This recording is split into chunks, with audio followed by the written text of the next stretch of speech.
Welcome to 1128 Community. My name is Mike, if we haven't had the chance to meet yet. And I'm just really glad that you are all here this morning because this is a message that I've been preparing for quite a while. And last week gave me just a little bit of insight into like how impactful this message might be. Because last week we were in week 4 of this series that we started 2024 with called New Year, Same Me. And last week I kind of had a choose your own adventure message. And it was one of those like, what are the things in life that you feel like bring clutter or chaos to like your being and who you are and where you are? And we had a whole list of things and we just shouted them out. And one of the things that I heard last week, and then I heard throughout the week as well, was there's clutter and chaos in my mind. There's clutter and chaos in our heads, in my thoughts, in my dreams, and it's crippling and paralyzing, or it makes me overanalyze things, right? And that's a thing that I think so many of us struggle with, whether we want to admit it or not. And it's interesting because I didn't really go there last week. I let that one just kind of sit there because I knew that this week we were going to be talking about our minds. We were going to be talking about stress and anxiety and the mental load and the things that we carry around with us in that way. And if you missed last week's message or you missed any of the messages in the weeks before that, I'd encourage you to go online and watch those, or you can listen to them on our podcast, on the Do Life Different podcast. You can find that on Apple, Spotify, Amazon, all the things, all the places that you listen to podcasts. I'm sure it's out there. But this week, as we talk about our mental load and the different things that we carry around with us, I want to give you just a sneak peek into the most recent episode on our podcast with my friend named Brandon, Brandon and his family, they attend here. He's a resident at a local hospital, and he's finishing up his last year. And he shared some of his story about mental load and where that led him and how that has impacted him and where he is now today. So give this little clip just a quick listen. Well, I'll tell you what worked for me and what didn't work for me. Okay. I was literally tried on every antidepressant class that you can think of. I mean, I was on bupropion, mirtazapine, sertraline, which is Zoloft, duloxetine, which is Cymbalta, few others that I'm not recalling right now. Yeah, I'm not going to remember any of those. None of them worked for me. And, there are a lot of really good antidepressant medications but for like 1 out of 3 people who struggle with depression, medications just don't work for them. For me, what really worked was a holistic approach, you know, and I think that's what really going to the ranch really helped establish, is that it was body, mind, and spirit to really help rebalance those neurochemical, neurohormonal imbalances in the brain that we know are the cause of depression. And we still don't know why, some people respond better to certain medications than others. What I would say, to any listeners who do feel like they're struggling with depression or anxiety, is to reach out. If you've got a primary care provider, like they can help you. If you don't have insurance, the 16th Street Clinic will see literally anybody. Okay. And of course, reach out to friends, family, especially if, you're having really dark thoughts, wanting to harm yourself, wishing you were dead, something like that. Yeah. You should see someone immediately. Yeah. That's just a small snip of Brandon's story, and he referenced the ranch there, and he ended up at a ranch out in Wyoming, and I just encourage you to give that story a listen, because it's crazy how he has come to the place of now wanting to help people through the medical field. The interesting thing to me, just as we think about like mental health, as we think about stress and anxiety, the National Institute for Mental Health says they estimate that 31% of American adults experience anxiety disorder. That means like 1 in almost every 3 people struggles with anxiety disorder. And there's depression as well, which is another significant percentage itself. And so like as we think through this, like it's probably more relatable than you even realize. And maybe for you, you don't struggle with this every day, but there are periods and bouts where it just feels overwhelming. It feels like, man, like I just can't get ahead of this thing. And so this morning, my hope and my prayer is that God would speak to you, that you would know that you're not alone, that you'd be given some resources and some tools for either yourself, a loved one, or a friend, a neighbor, coworker that might need to hear these kind of things. And last week, I'll be honest, was a hard week. And I just kind of look back and I wonder, was it all leading up to a message about anxiety and stress? And did God kind of give me this as something that I could work through and process for myself? You know, about 10 days ago or so, I had a really hard conversation with a friend. A conversation that I kind of expected would be coming at one point or another. You know, it's kind of been building since, June or July, and it's been avoided, even though I've tried, to like make the conversation happen. Like, things have to happen on other people's timelines sometimes. And so I had this conversation in a driveway that lasted 35 minutes, and I wasn't prepared for it at this point because I had somewhere else to be. And so like this conversation happened, and it was hard in the moment, but then it lingered with me for the next several days. Has anybody else ever had a conversation that was hard, that lingered with you for days? Yeah. I knew I wasn't alone in that. And I'll be honest, like, it lingered with me, like, internally, but I took it with me into other relationships. I took it with me into other meetings. I took it with me into my home. And eventually it led to the point where Colleen was like, hey, is anything wrong? And I was like, no, I'm good. Right? Like, you do that too. Like, no, I'm cool. And then she's like, but you're kind of like treating me like a jerk, like, and like the kids are kind of like feeling like something's wrong. Like, it's really not us. It's kind of you. It's like, I think I'm good, right? But like then I remember, like, I sat there and I listened and I heard what she had to say, which I'm not gonna lie, like, that's a little bit unusual for me. Like, I don't listen well at times, but I heard her and I listened and I thought, you know what? Maybe I do have a little bit of edge in my voice. Maybe I am a little bit short in my responses. Maybe I am finding myself annoyed about little things that I shouldn't get annoyed about. Maybe I do lack a little bit of patience. And why is that? Like, literally, there's nothing going on here in the house. Like, why am I like this? And I remembered, well, I had this hard conversation a couple days ago.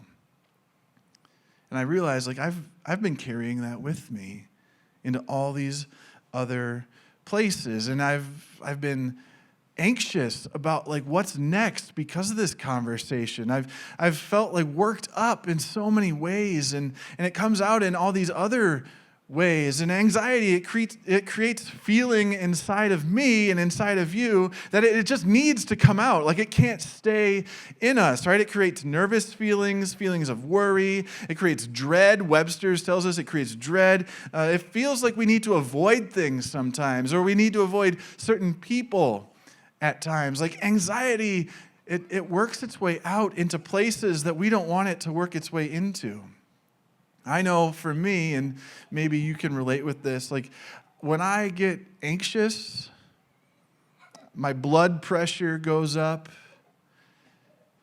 Especially like when I'm having to put on that cuff, and like they're gonna take my blood pressure. Then I like through the roof. I know like that's what happens to me when I get anxious. I know that like I start to like feel my body warm up. I know that maybe I get a little bit red in the face at times. Like, I know these are the things that, like, when I'm nervous, when I'm anxious, like, that all happens. Back in high school, we had a friend that used to say, like, oh, I just have SKS, sweaty kid syndrome. Right? Like, when I get all sweaty, I just have sweaty kid syndrome. I sweat a lot. But, like, really, I think that's anxiousness within us working its way out through our pores and creating like a physical reaction to something that we're feeling inside. And I know because we raised hands, and I know that there's other people that didn't raise a hand that are feeling this as well. Like, I'm not the only one that gets anxious and stressed and nervous and worries and avoids things and dreads certain situations or certain topics. I know I'm not alone. I know that you're in the room with me. All right? Remember, 1 in every 3 of us, if not more, probably relate with that feeling, with that load. Maybe anxiety is a constant in your life. Maybe you wake up every morning just anxious for what's going to happen throughout the day, anxious for the meetings you may have, anxious about all kinds of things. Maybe it's brought on by a specific situation, a specific person. I had a boss that used to do that to me, right? Like anytime I'd be in their presence, I'd just feel myself get anxious. Like, what are they going to say next? Maybe it's traveling. Maybe it's long car rides. Maybe it's driving through the mountains. Maybe it's flying on an airplane. I don't know what it is that causes you to be anxious, because it really could be just about anything. It could be the weather. It could be sending your kid off to drive in the snow for the first time. It could be sending your kid off to drive for the first time, right? I don't know. Maybe it's something as simple as letting your kids go outside to play and you're not 5 feet away. I don't know what your anxious moments look like, but I know that you know what they are. I know that you understand what it feels like, and I do want to remind you, you're not alone. You're not the only one that feels that way. When we sit and reflect on those moments, we all kind of start to ask these similar questions, like why am I like this? Or did God create me as an anxious person? Or maybe you end at this kind of final destination question of can I have peace? Is peace possible? Am I always going to be this way, or can I be a peaceful person that doesn't get worked up and worried about things, about people, about situations? I think that's kind of the question we all land at eventually. Is peace possible? And I want us to know, I have to remind myself of this as well, yes, peace is possible. You might not believe me right now, but I promise you, peace is possible. And peace is not found in the absence of problems. Don't think if I get rid of my problems, I will find peace. You might find a little more peace, but you're not going to find ultimate peace. There will be a new thing that causes anxiousness and worry and stress and all the things, right? Peace is not found in the absence of problems. Peace is found in the presence of God. And we will not experience true peace until we experience being in the presence of God consistently. Check out what Luke writes in chapter 12. Here's the thing. Jesus in chapter 12 of Luke, he's teaching in parables. He's talking about all kinds of different things. And he begins the chapter, Luke does, with this encouragement that Jesus has. And he says, hey, don't be worried about the naysayers. Those haters, don't be afraid of them. They got nothing. Even the ones that want to kill you, come on, don't worry about them. Right? You got nothing to worry about. Just keep pushing on. Keep going forward. Keep giving it your all. Come on, you can do it. That's where Jesus starts as Luke kind of outlines this for us. And then he continues, and he gets into this parable about the rich fool.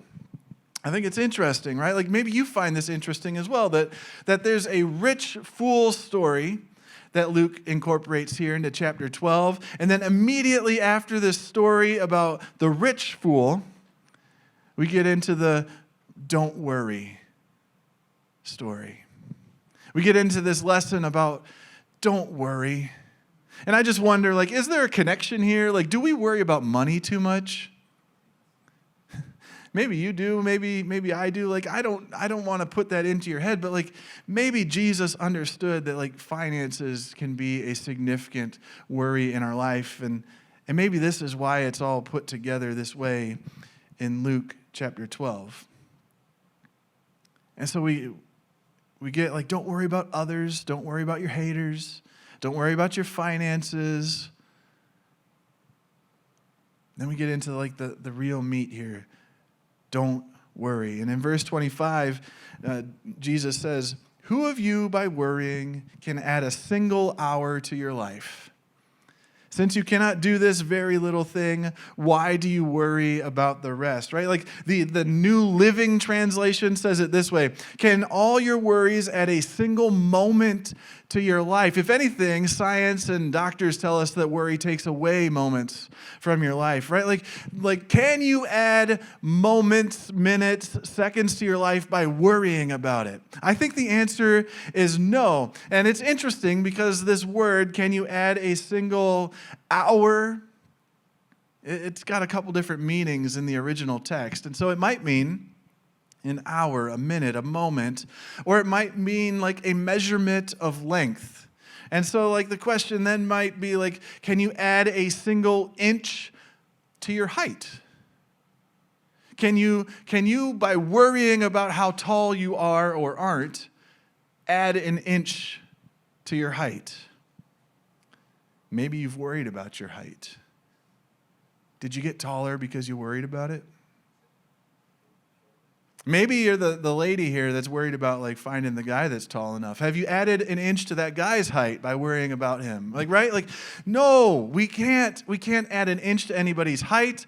We can't why moment to our life by worrying about it. And so then Jesus says, like, if you can't do that, why worry about the rest of it at all? Like, there's no point. Don't do it. The message is the same, whether you see it as like adding a moment to life or an inch to your height.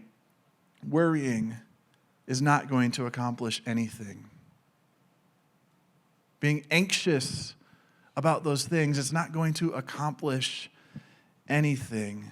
Now, this kind of, it comes after Jesus gives some examples. So we're going to go backwards here a little bit. Jesus says, like, do not worry about your life, what you will eat, or about your body, what you will wear. For life is more than food, and the body more than clothes. And look at this. Like, the life that you have is not just about food. It sounds like something that makes a little bit of sense, right? Like, I'm not just what I eat. Life is more than that. My body is more than that. My body is more than the clothes. It's more than what I wear. Like, it's simple and yet so profound. The key phrase, again, is do not worry about these things. Do not be anxious about these things. Don't be concerned about these things. Like, life is not just about what you eat, and it's not just about what you wear. Like, don't worry about these things. There's so much more to life. And then I imagine Jesus being like, I've got you. Right? Like, don't worry about those things. Like, I've got this. Like, look, like, you don't believe, like, look, here's the proof that I've got you, Jesus is saying. And consider the Ravens. Ravens lost last week in the playoffs. That's just a thought there that escaped. The ravens, they do not sow or reap. They have no storeroom or barn, yet God feeds them. And how much more valuable you are than the birds. These birds that God created, He takes care of them.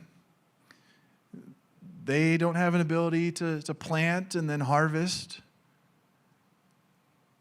Somehow God takes care of them. They don't have a storeroom. They don't have a barn to like store up all their food and be ready for when winter comes. Like they don't they're not doing that. God feeds them. And then he says here, like, how much more valuable are you than like a raven? How much more valuable are you? If I manage to keep these birds alive, don't you think I'll keep you alive too? Like, if I'm going to keep these little ravens alive and I'm going to feed them and I'm going to give them shelter and I'm going to take care of them, don't you think that I'm going to do that for you too? Aren't you more valuable to me than these birds? Do you remember how things went down in the garden, right? Like, you matter to me, therefore I've got you. I've got you. I dreamt you up. I created you in the garden. I gave you the ability to name the raven. Like, you are more valuable than the raven to me. I've got you. And all this kind of leads back to where we started. Who of you, by worrying, can add a single hour to your life? Since you cannot do this very little thing, why do you worry about the rest? Why do we worry? Worry doesn't change anything. Why do we do it? Why don't we trust that God's got us?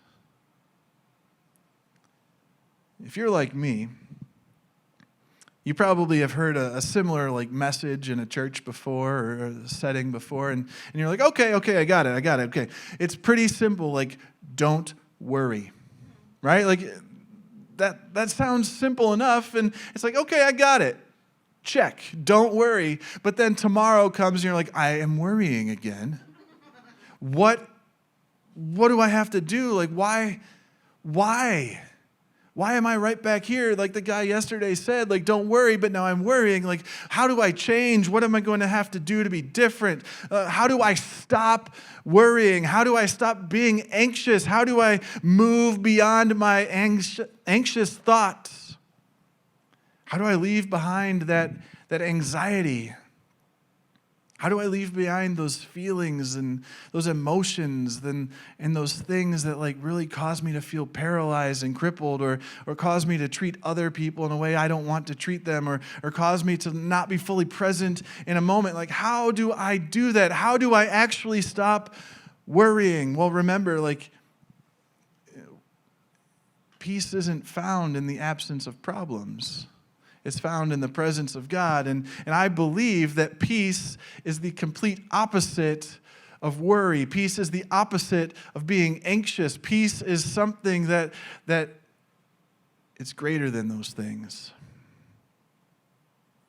Webster's defines peace this way: it's freedom from war or discord.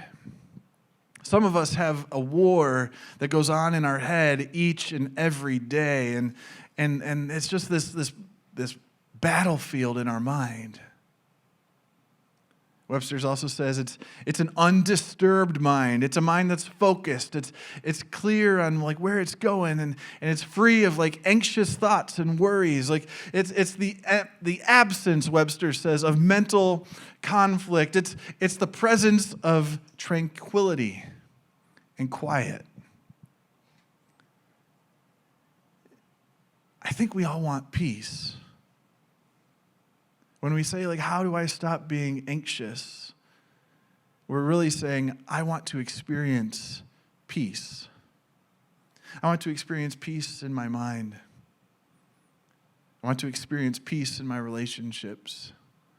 I want to experience peace in the places I go. And we often talk about peace. We often talk about rest. We often talk about doing life different, but we never really talk too much about what that actually looks like. And we often reference Matthew 11:28 through 30, because that's where we get our name, 1128 Community, from this verse, or this section of verses in Matthew chapter 11. And I think that this is the greatest invitation to find peace that exists. It's actually very specific to the book of Matthew. It's not found in any of the other Gospels. Come to me, all who are weary and burdened, and I will give you rest. Rest is this absence of anxiety. It's the absence of worry. It's knowing I can just fully relax. That sounds so peaceful. Come to me, all you who are weary and burdened, and I will give you rest. I will give you peace.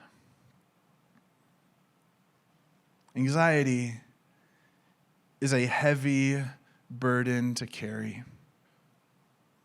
mental strain is tiring. Like we are weary and burdened because of our minds and the things that go on there.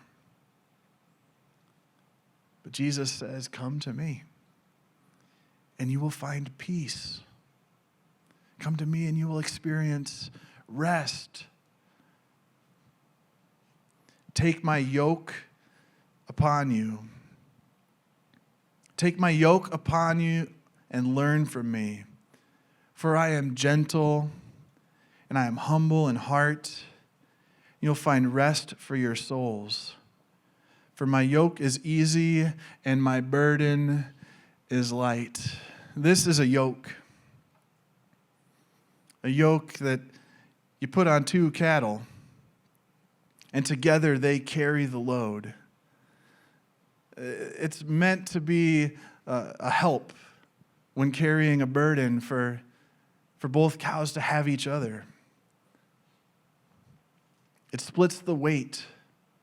At the end of the day, the two cattle are, I imagine, less tired than if they tried to carry the burden on their own. It goes on like this. Yeah, it's helpful when you're the same height, the two cattle. Could you imagine, like, Joel, can you carry this by yourself? Just up on your neck. Keep it up there. You can lose it pretty good. Yeah, a little bit. Right, but like you get two cattle. And if we were the same height, it would be even weight. But it's split between us. The burden, the weight. We're not meant to carry burdens and weight alone. Thanks, Joel. We're meant to have a partner. And that's what this verse, this passage in Matthew 11 is saying, is like, hey, come to me, I will be your partner. You don't have to carry the burden alone. I will be the other person next to you.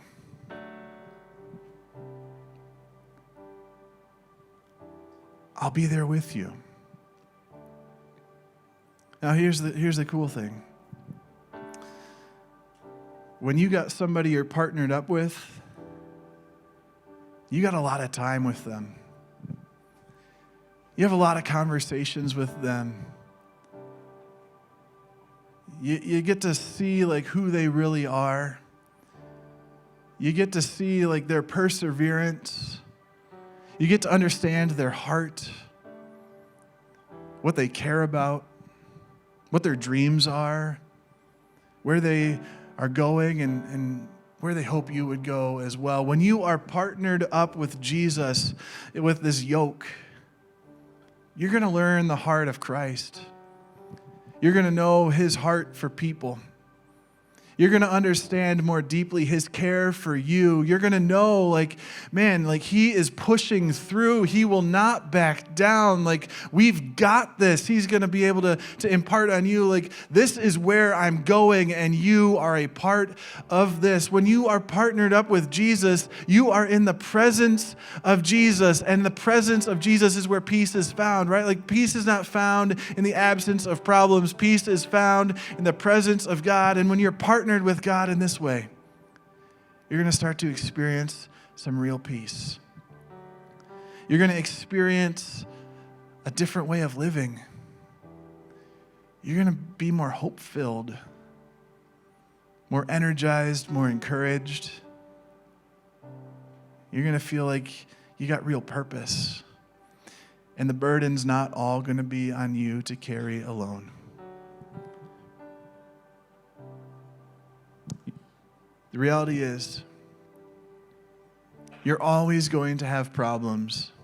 Might not be the same problem, might be a new problem every single day. You're always going to have problems because the world is a messed up place. It's not the way that God had originally intended for it to be. But it doesn't mean that you have to live without peace. The world filled with problems should not determine whether or not you can live a peaceful life or not. Your mind doesn't have to destroy itself. Your world doesn't have to feel so loud and chaotic. Your thoughts don't have to be scattered and all over the place. Your dreams don't have to be nightmares or panic, right? Like peace is in your head, and peace begins in the presence of God. If you want to experience peace, if you want to kick anxiety and stress and worry and all those things and say, like, I want to be done with it, you got to start by partnering up with God. And by saying, like, yes, I choose to make God my partner each and every day in life. Because when I do that, my marriage will be better, my parenting will be better, my friendships will be better.